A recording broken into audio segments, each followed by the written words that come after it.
بسم اللہ الرحمن الرحیم۔ السلام علیکم ناظرین، اسلامی تعلیمات اور معاشرتی پس منظر میں یہ بات ان لوگوں کے لیے یقیناً دکھ کا باعث ہے جو اہل ایمان ہے کہ جس سرزمین عرب سے اسلام طلوع ہوا اور بتوں کی پوجا کرنے والے دائرہ اسلام میں داخل ہوئے تھے، وہ سرزمین جہاں پر بتوں کو خود رسول اللہ صلی اللہ علیہ وسلم نے اپنے ہاتھوں سے توڑا تھا، وہ سرزمین جہاں سے بتوں کا نام و نشان تک مٹا دیا گیا تھا، مگر آج افسوس اور دکھ کے ساتھ کہنا پڑ رہا ہے کہ اسی خطے میں آج پھر مندر کی تعمیر ہوئی ہے۔ ناظرین، فتح مکہ کے موقع پر رسول پاک صلی اللہ علیہ وسلم نے خانہ کعبہ کو، جو اس وقت دنیا کا واحد توحید کا مرکز تھا، بتوں کی آلائشوں سے پاک کیا۔ اس وقت خانہ کعبہ میں 360 بت نصب تھے۔ حضور صلی اللہ علیہ وسلم نے انہیں لکڑی سے گرانا شروع کیا، خاص کر خانہ کعبہ کے اندر جتنے بت تھے سب کے سب وہاں سے اسی وقت ہی نکال دیے گئے،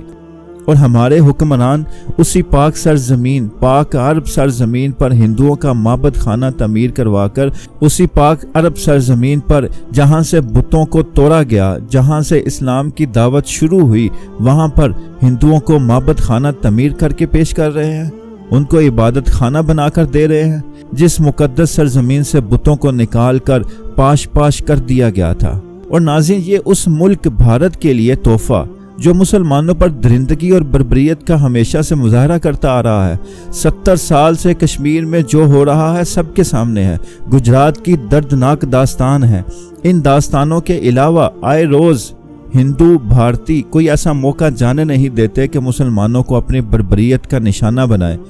ہم اقوام متحدہ اور سلامتی کونسل سے کیا سوال کریں کہ وہ خاموش تماشائی ہیں؟ یہاں تو ہمارے حکمران اس قدر بے حس ہو کر سو رہے ہیں۔ ناظرین، 2018 میں باقاعدہ بھارتی وزیر اعظم نریندر مودی کو اس مندر کا افتتاح کرنے کے لیے سنگ بنیاد رکھنے کے لیے بلایا گیا تھا۔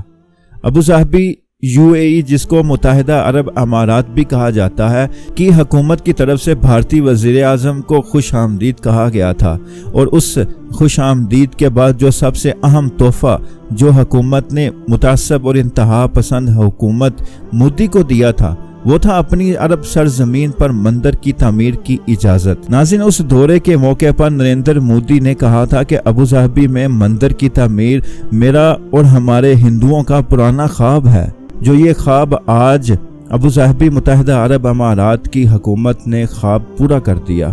ناظرین، یہ صرف ایک مندر کی ہی تعمیر نہیں، بلکہ دبئی میں ایک ورشپ ویلیج کے نام سے 9 عبادت گاہیں بنائی گئی، جس میں 7 عیسائیوں کے لیے چرچ ہیں اور ایک گرو نانک سکھوں کا گردوارہ ہے، اور اب ایک ہندو مندر تعمیر کیا گیا جو 70,000 اسکوائر فیٹ کی رقبے پر پھیلا ہوا ہے، اور اس کی تعمیر پر $16 ارب کے اخراجات آئے جو ابوظہبی کی مسلمان حکومت نے خود ادا کیے۔ ناظرین، یہ ان کا عمل امت مسلمہ کے لیے شدید ترین ذہنی صدمے کا باعث بنا، گویا انہیں اس دور میں بھی جب مسلمان ایک بڑی قوت کے ساتھ موجود ہیں، مسلمان ایک بڑی قوت کے ساتھ، بڑی طاقت کے ساتھ کافروں کے سامنے آج بھی موجود ہیں، مگر ایسی کیا بات تھی کہ بھارت کو خوش کرنے کی ضرورت پیش آ گئی؟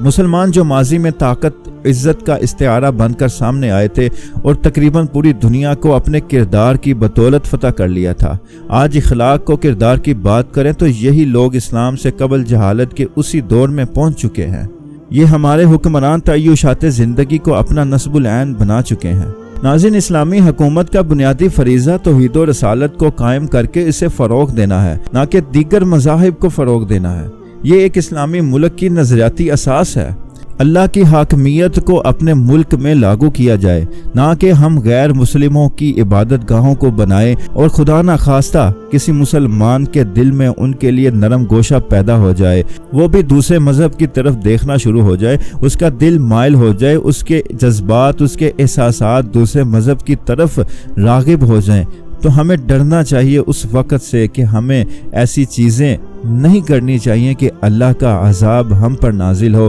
ہم امت مسلمہ